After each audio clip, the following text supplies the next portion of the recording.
Hi friends, welcome back for dear classes. तो अभी तक हमने F2 जो हमारा सेकंड पेपर है उसमें हमने यूनिट 1, 2 एंड 3 और जो हमारा जो कल का जो वीडियो था वो यूनिट 4 का जो था सो लास्ट वीडियो था। तो यानी जो हमारा यूनिट 4 जो है सो कंप्लीट हो चुका है। आज जो हम पढ़ेंगे हम यूनिट 5 पढ़ेंगे, जो है हमारा बच्चे और व्यक्तित्व का विकास। तो यहाँ पे व्यक्तित्व मतलब जो होता है सो होता है इसको पर्सनैलिटी, व्यक्तित्व विकास। तो हमारा आज जो हम पहले पढ़ेंगे व्यक्तित्व किसे कहते हैं, आप पर्सनैलिटी से आप क्या समझते हैं, तो वो हम पढ़ेंगे। और कुछ मनोवैज्ञानिक के अनुसार जो व्यक्तित्व का जो हमारा डिफिनीशन है वो पढ़ेंगे। और उसके बाद हम पढ़ेंगे व्यक्तित्व का जो विविध आयाम। देखिए, विकास हमारा एक ही तरह के विकास तो नहीं होता है, एक ही जगह पर विकास तो नहीं होता।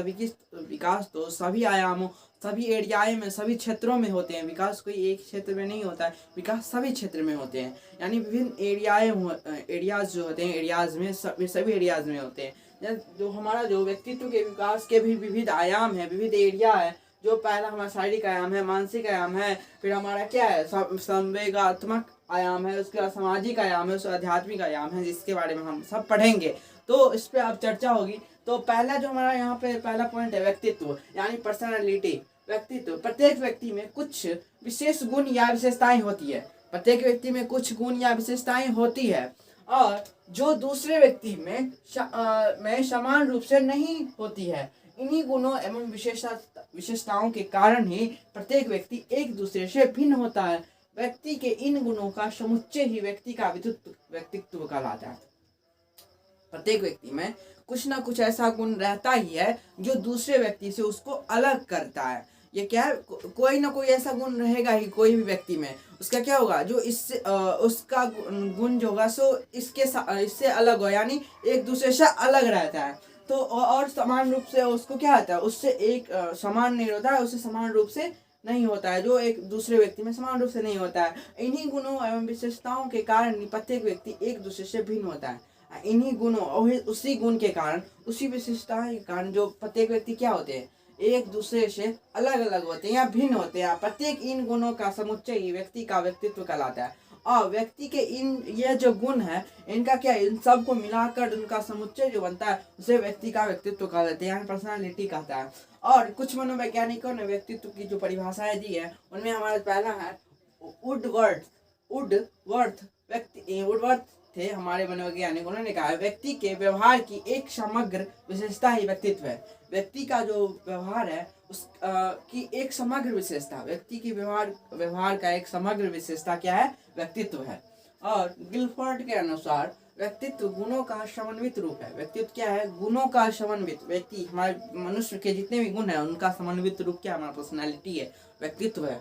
तो और उसके बाद है आलपोर्ट के अनुसार व्यक्तित्व व्यक्ति के भीतर उन मनोशारीरिक तंत्रों का गतिशील या गत्यात्मक संगठन है जो वातावरण में उसके अपूर्व समायोजन को निर्धारित करते हैं। देखिए, व्यक्तित्व क्या है, व्यक्तित्व व्यक्ति के भीतर उन मनोशारीरिक तंत्रों का गतिशील या गत्यात्मक संगठन है। क्या है, मनोशारीरिक तंत्रों का गतिशील गत्यात्मक संगठन है जो वातावरण में उसके अपूर्व, जो वातावरण में क्या, उसके अपूर्व समायोजन को निर्धारित करते हैं। व्यक्तित्व क्या है, व्यक्ति के भीतर की सामाजिक जो हमारा मनोशारीरिक जो तंत्र है का गतिशील या गत्यात्मक संगठन है।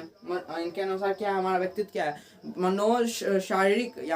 मनोशारीरिक तंत्र जो है हमारे भीतर में उनके गतिशील गत्यात्मक संगठन है जो वातावरण में उसके अपूर्व समायोजन को निर्धारित करते हैं। यानी हमारे भीतर के जो भी मनोशारीरिक तंत्र है वो गतिशील गत्यात्मक के संगठन है जो वातावरण से क्या है, अपूर्व समायोजन को निर्धारित करता है वातावरण से। इनके अनुसार हम व्यक्तित्व उसे कहते हैं। उसके बाद हमारा जो है, तो यह कहा, देखिए हमारे इन तीनों के अनुसार जो हमारा एक निष्कर्ष निकला है तो वो हम पढ़ रहे हैं। जो व्यक्तित्व जो एक फॉर्मूला बनना चाहिए, इन तीनों ने अलग अलग फॉर्मूला दिया, उनके निष्कर्ष जो ये निकला है, तो देखिए वो ये है निष्कर्ष। तो यह कहा जा सकता है कि व्यक्तित्व शारीरिक मानसिक भावात्मक और बौद्धिक, यानी जो हमारा तेज यानी जो हमारा बुद्धि का जो सभी गुणों का एक समन्वित स्वरूप है। क्या है, व्यक्तित्व क्या है, शारीरिक मानसिक भावात्मक व बौद्धिक के सभी गुणों का क्या है, समन्वित स्वरूप है। यहाँ पे इस तीनों के अनुसार उसके जिन्होंने अपने अपने मन में कहा है, जो अपनी अपनी भाषाओं में उनका जो निष्कर्ष निकला है, तो वो क्या निकला है, जो व्यक्तित्व क्या है, शारीरिक, मानसिक, भावात्मक और बौद्धिक के सभी गुणों का जो ना समन्वय स्वरूप है, वही हमारा क्या है, जो है व्यक्तित्व है। उसके बाद हमारा देखिए व्यक्तित्व के विविध आयाम, व्यक्तित्व के विकास के विविध आयाम। देखिए व्यक्तित्व अगर पर्सनालिटी का विकास तो होता है, और देखिए पर्सनालिटी का विकास कैसे होगा, तो पर्सनालिटी का जो आप विकास कहेंगे, जो व्यक्तित्व का विकास है उसका पर्सनालिटी का विकास हो रहा है, तो पर्सनालिटी का विकास एक ही तरह एक ही एरिया में नहीं होते, उसके भी बहुत सारे क्षेत्र होते हैं, बहुत सारे आयाम होते हैं। तो ये आयाम पहला क्या है, शारीरिक है, उसके बाद क्या है, मानसिक है, उसके बाद संवेगात्मक है, उसके बाद सामाजिक है, उसके बाद आध्यात्मिक है। तो देखिए शारीरिक आयाम क्या होगा, जो आप देखिए, आप देखते होंगे अपने आसपास के बहुत सारे जो हमारे बहुत सारे आप व्यक्ति को देखते होंगे जो लंबे होंगे, चौड़े होंगे, एकदम आकार के बहुत बड़े होंगे, तो देखने में भी कैसे होंगे, एकदम उनका पर्सनैलिटी, लोग बोलते हैं हाँ इसका पर्सनैलिटी बहुत अच्छा है, एकदम लंबा है, चौड़ा है, गोरा है। तो ये सब क्या है, उसका शारीरिक आयाम है। तो शारीरिक विकास प्रत्येक बच्चों में अलग अलग होता है, सब में कोई छोटा होता है, कोई बड़ा होता है, कोई बहुत चौड़ा होता है, कोई एकदम लंबा चौड़ा दोनों होता है। अब बच्चे में उसकी लंबाई और स्वास्थ्य, भार, आकृति, मुखाकृति की विविधता बच्चे के व्यक्तित्व को अलग अलग अद्वितीय रूप में व्यक्त करता है। देखिए यहाँ पे क्या है, बच्चे को छोट लंबाई, स्वास्थ्य, भार, आकृति, मुखाकृति, जो आप बोलते हैं ना वो कितना हैंडसम है वो, तो ये सब क्या मुखाकृति है, बच्चे के व्यक्तित्व को क्या होता है, अलग अलग अद्वितीय रूप से व्यक्त करता है। तो हमारा पर्सनैलिटी में क्या है, एक जो हमारा शारीरिक आयाम भी जो है ना एक महत्वपूर्ण इसका क्षेत्र है पर्सनैलिटी डेवलपमेंट करने में, यानी जो है व्यक्तित्व को डेवलपमेंट करने में। और उसके बाद हमारा दूसरा है मानसिक आयाम। मानसिक आयाम है वंशानुक्रम और पर्यावरण से जो योग्यताएं प्राप्त होती है, यानी वंशानुक्रम से और जो हमारे जो वातावरण पर्यावरण है, तो जो योग्यताएं आपको प्राप्त होती है, ये हमारे क्या मानसिक आयाम में है। जो वंशानुक्रम और पर्यावरण से जो योग्यताएं प्राप्त होती है, उसका मानसिक विकास पर अलग अलग ही प्रभाव पड़ता है, जो उसके सोच और विचारों से झलकता है और उसका व्यक्तित्व का विकास होता है। देखिए यहाँ पे क्या है, जो उस हमारे क्या जो हम वंशानुक्रम प्राप्त है और जो हम पर्यावरण अपने इन्वायरमेंट से जो योग्यताएं प्राप्त करते हैं, उसका मानसिक विकास पर अलग अलग ही प्रभाव पड़ता है। उसका क्या मन का विकास पर अलग अलग प्रभाव पड़ता है। किसी का देखिए किसी का वंशानुक्रम तो सबका बच्चे का अलग अलग रहता है, सबका इन्वायरमेंट भी अलग अलग रहता है, तो उसका जो सबका जो प्रभाव पड़ता है, जो उसका क्या जो कि योग्यताओं का जो प्रभाव पड़ता है, वो उसके मानसिक विकास को प्रभावित करता है। और मानसिक विकास को प्रभावित करता है तो उसके क्या सोच और विचार में वो क्या झलकता है, जो उसका व्यक्तित्व का झलकता है और उसका व्यक्तित्व विकास होता है। आप देखिए अगर किसी का इन्वायरमेंट अच्छा होगा, वो अगर अच्छा देखेगा तो क्या अगर अच्छा सीखेगा, उसका अगर वंशानुक्रम अच्छा होगा, उसका जो पेरेंट्स अच्छे होंगे तो वो भी अच्छा होगा, और क्या होगा उसका जो पालन पोषण होगा वो अच्छी तरह से होगा, वो सभी होगा, उसका जो होगा विकास भी अच्छी तरह होगा, वो क्या सही और जाएगा। अगर देखिए मान के चलिए अगर कोई हमारे ऐसा परंपरा है, जो हम जैसे हमारे उम्र के बहुत सारे लड़के बैठे हुए हैं और वहाँ पे कोई एक बुजुर्ग आदमी या हमसे कोई एजेड आदमी आते हैं और वो जो हम सब बैठे रहते हैं, लेकिन वो खड़े आते हैं खड़े होते हैं तो सब उठ जाता है, या कोई एक नहीं उठता है और कोई उठ जाता है कोई नहीं उठता है। तो उसका क्या उसका जो मानसिक आयाम है, उसका जो पर्यावरण है, उसका जो वंशानुक्रम है, वो सब इसमें उसका जो योग्यता प्राप्त है उसमें क्या वो सब इफेक्ट पड़ता है, उसमें वो झलकता है उसकी सोच और विचार से। जो उसका मानसिक आयाम, उसका जो मेंटालिटी है ना, वो कैसे उसको जो प्रभावित करता है और कैसा है उसका मेंटलिटी, वो वहाँ सब पर क्या वहाँ पे वो दिखता है, वहाँ पे झलकता है उसका सोच और विचार। जो कोई बड़ा आप खड़े रहेगा और छोटा बैठा रहेगा, तो ये सब क्या है मेंटालिटी कह सकते हैं, जो मानसिक आयाम में आता है। तो उसका क्या उसका व्यक्तित्व का पहचान होता है, जो उसका व्यक्तित्व अच्छा है, कितना अच्छा है, कोई बड़े को खड़े नहीं रहना देता है, वो खुद उठ गया बड़े को बैठने दिया। तो ये सब क्या व्यक्तित्व का विकास है, उसका मानसिक विकास है। तो मानसिक विकास से क्या होता है, व्यक्तित्व का विकास होता है। उसके बाद हमारा है संवेगात्मक विकास। सभी व्यक्तियों में अनेक प्रकार के संवेग होते हैं, यानी इमोशन सभी प्रकार में क्या इमोशनल सभी नहीं, कोई व्यक्ति कुछ ज़्यादा इमोशनल होते हैं, कुछ कम इमोशनल होते हैं। तो अपने बोलते हैं इसमें तो कोई है ही नहीं, इमोशन है ही नहीं, इसका इमोशन ही खत्म हो चुका है। और कोई बच्चा रहता है जो बहुत सारे इमोशन होते हैं, तुरंत रोने लगता है, तुरंत हंसने लगता है, कोई कुछ ऐसा थोड़ी बहुत घटना हुई तो रोने लगा। तो ये सब क्या हुआ, उसका इमोशन और संवेगात्मक हुआ। संवेगात्मक आयाम क्या है? सभी व्यक्तियों में अनेकों प्रकार के संवेग होते हैं, उनकी तीव्रता अलग अलग होती है। यह सामाजिक संबंधों में जैविक संरचना और अनुभवों से प्रभावित होता है। क्या है? देखिए, हमारे जो इमोशंस है वो हमारा क्या है? संवेगात्मक, और जो हमारा सामाजिक वातावरण जो है ना, उससे प्रभावित रहता है। इमोशन किससे प्रभावित रहता है? जैविक संरचनाओं और उसके बाद जो सामाजिक संबंध, और यहाँ पे क्या, यहाँ अनुभवों से प्रभावित रहता है, जैविक संरचनाओं से प्रभावित रहता है, और सामाजिक संबंधों से प्रभावित रहता है। जैसा हमारे समाज में किसके साथ कैसा संबंध है, हमें उसके साथ ऐसा इमोशन, ऐसा क्या है, संवेगात्मक विकास और संवेगात्मक लगाव रहता है। जो हम जिसके साथ जैसा, आप देखिए, किसी को अगर आपके नज़दीकी को किसी को अगर प्रोग्रेस मिलता है, कोई जो है सो विकास करता है, कोई कुछ बनता है, तो आपको बहुत खुशी होगी, बजाय उसके जो आपके कोई जो दूर में कोई विकास करता है। हाँ, आपके गांव में क्या, आपके अगर कोई गांव में विकास करता है तो आपका मन खुश होता है। अगर आपके वो कोई पड़ोस में करता है तो उससे ज़्यादा खुश होता है। अगर आपके घर में जो कोई प्रोग्रेस करता है तो उससे क्या, आपके समाज से ज़्यादा आपके घर वाले ज़्यादा खुश होते हैं। और घर वाले से कोई उसका फैमिली में कोई करते हैं तो फैमिली में ज़्यादा खुश होता है। क्या ये संबंध तो रिलेशन तो ज़्यादा होता जा रहा है ना, तो उसका इमोशन उस पर प्रभावित करता है। तो ये हमें संवेगात्मक विकास होता है। इसका इमोशन जो क्या है, हमारा जो है अनुभव, सामाजिक कैसा संबंध है उस पर डिपेंड करता है, जैविक संरचनाओं पर। अनुभव कैसा है, कब कैसा करना चाहिए, तो इसके समय उस पर ये जो है सो प्रभावित करता है। अनुभव, सामाजिक संबंध और जैविक संरचना। और संवेगात्मक क्या आयाम क्या है? सभी व्यक्तियों में अनेक प्रकार के संवेग होते हैं, उनकी तीव्रता अलग अलग होती है। कोई जल्दी इमोशन होता है, कोई जो है धीरे धीरे से इमोशन होता है। देखते होंगे आप, कोई बात भी बोलता रहता है तो कोई व्यक्ति रोने लगता है, मतलब वो गहराई में डूब जाता है, वो सोचने लगता है, हाँ, जो क्या है, वो तुरंत रोने लगता है।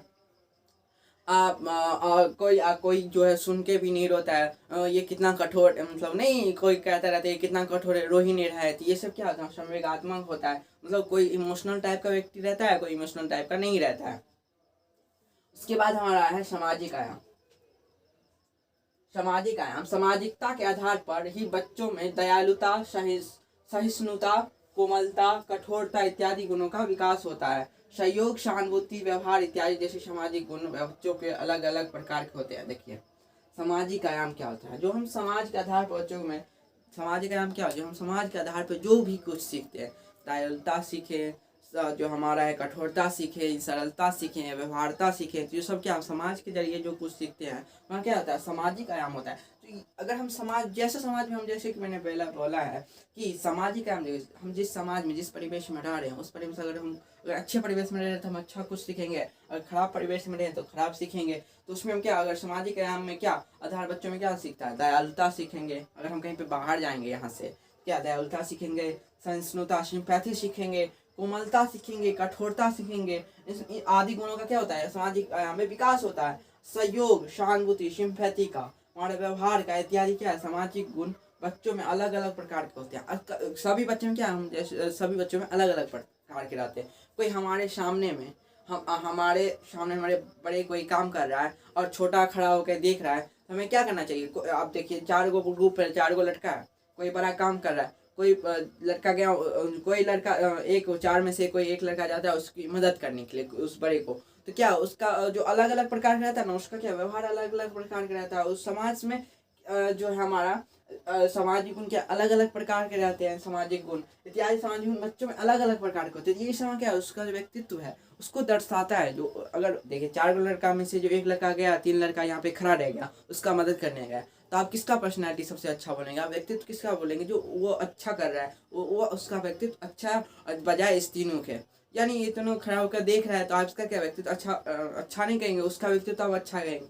ये समय क्या इफेक्ट करता है, जो हमारे जो सामाजिक आयाम भी किसको, तो इस व्यक्तित्व को इफेक्ट करता है। और जैसा हम अच्छा, अगर आपका सामाजिक रहता है, आपका सामाजिक परिवेश अच्छा रहता है, तो क्या आपका पालन पोषण भी अच्छा रहेगा और व्यक्तित्व का क्या होगा, विकास भी अच्छी तरह से होगा। उसके बाद हमारा है आध्यात्मिक यानी स्पिरिचुअल। आध्यात्मिक आयाम बच्चों में आत्मा और उसके मस्तिष्क का सामंजस्य स्थापित करने की क्षमता अलग अलग होती है। बच्चों में आत्मा यानी मन का, और मस्तिष्क का माइंड का, और मस्तिष्क का सामंजस्य स्थापित करने की क्षमता अलग अलग होती है। देखिए यहाँ पे आध्यात्मिक का आयाम मतलब प्रक्रिया एक छोटी लाइन में समझ लीजिए। आध्यात्मिक प्रक्रिया में आध्यात्मिक प्रक्रिया क्या हुआ? आध्यात्मिक प्रक्रिया वो प्रक्रिया होती है जो बच्चों की समझ अचेतनता है, यानी आध्यात्मिक क्या है? बच्चों की चेतनता या समझ। बच्चे कितनी जल्दी समझ लेते हैं उसका बच्चे जितना जल्दी कुछ समझ लेंगे तो उसका आध्यात्मिक का अच्छा, यानी वो माइंड और मन और मस्तिष्क में सामंजस्य अच्छी तरह से स्थापित कर सकता है। जैसे कि आप कोई क्वेश्चन भी पूछते होंगे, अगर कहीं पे आप पढ़ाते होंगे या कहीं पे आप घर में भी अगर कोई क्वेश्चन पूछते होंगे तो कोई बच्चा जल्दी जवाब देता होगा, कोई टाइम लगाता होगा और कोई नहीं देता होगा, और कोई ऐसा भी होगा जो आपसे ही क्वेश्चन पूछता हो, आप में आप क्वेश्चन के उसमें क्वेश्चन क्रिएट कर देता होगा या अलग से आप कुछ क्वेश्चन करता होगा। तो उसका क्या होता है? चेतनता, उसका जो समझ है उसका उतना ही समझ है, और कोई आपको जल्दी जल्दी देता है तो उसका आध्यात्मिक स्पिरिचुअल जो है सो आध्यात्मिक उसका विकास हो रहा है। उसका क्या है? उसकी समझ जो है सो अच्छी है। अगर कोई आपको जवाब देता है, कोई आपको क्वेश्चन करता है तो आप क्या उसको समझाइए तो उसमें क्या उसमें समझ आएगी जो हाँ ऐसे हुआ। तो ये सब क्या है? आध्यात्मिक आयाम है जो बच्चों में मन को और मस्तिष्क को सामंजस्य स्थापित कराना सिखाते हैं। ये सब हमारा क्या? आध्यात्मिक आयाम। तो इससे क्या होता है? अगर कोई बच्चा जल्दी जवाब देता है, क्या ओह बच्चा ये कितना तेज है, ये कितना पढ़ने में अच्छा है, तो इससे क्या होता है? उसका व्यक्तित्व निखरता है, उसका व्यक्तित्व क्या है? उसका विकास होता है। उसके बाद हमारा जो है यहाँ पे व्यक्तित्व के बारे में हो गया। आज जो हम अगले जो पढ़ेंगे अगला वीडियो में हम पढ़ेंगे उनके बारे में, जो हमारे जो कुछ मनोवैज्ञानिक हैं उन्होंने बहुत सारे व्यक्तित्व पर जो डिफिनीशन दिया, उन्होंने बहुत सारे सर्चेस किए हैं जो बच्चों में किस टाइप का कैसे विकास होता है व्यक्तित्व का, उस सब के बारे में हम अगले वीडियो में पढ़ेंगे। तो आज के लिए इतना ही। अगर वीडियो अच्छा लगा हो तो लाइक कर दीजिएगा, शेयर कर दीजिएगा, कमेंट कर दीजिएगा, और जो है वीडियो अगर अच्छा लगा हो ना तो एक कमेंट जरूर कर दीजिएगा, क्योंकि आपके कमेंट से जो है हमें मोटिवेशन मिलती है और हमें वीडियो बनाने के लिए जो क्या हम एकदम ऊर्जा से एकदम वीडियो बनाते हैं एनर्जेटिक होके। तो एक कमेंट जरूर कर दीजिएगा। Thank you, bye, stay tune, bye.